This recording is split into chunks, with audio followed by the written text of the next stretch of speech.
જય માતાજી, જય દ્વારકાધીશ। જોઈ લો, આજ આપણે વિછાનો નજારો બતાવવાનો છે તમને, અમારા ગામ વિછાનો નજારો જોઈ લો। આ અમારા વિછાનો નજારો છે, જે અમે બીજા માળે જ છે, મંદિર છે। કોને કોમેન્ટ કરજો મિત્રો, આ મંદિર ક્યાં આવ્યું છે। એક નંબર નજારો છે। આવો નજારો જોવો તો અમારા વિછે આવવું પડે ભાઈ। જોઈ લો,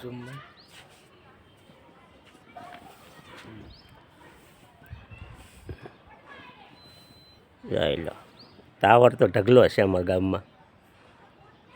ચાલો મિત્રો, લાઈક કરજો, કોમેન્ટ કરજો, નવા હોય તો ચેનલને સબસ્ક્રાઈબ કરજો। અમારા વિછાનો નજારો છે મિત્રો, જોઈ લેજો। તો લાઈક કોમેન્ટ કરતા રહીજો મિત્રો। બધાને જય માતાજી। શાનદાર સુરેશ છે વિછિયાનું આ મંદિરની ધજા। ચાલો મિત્રો, જય માતાજી બધાને।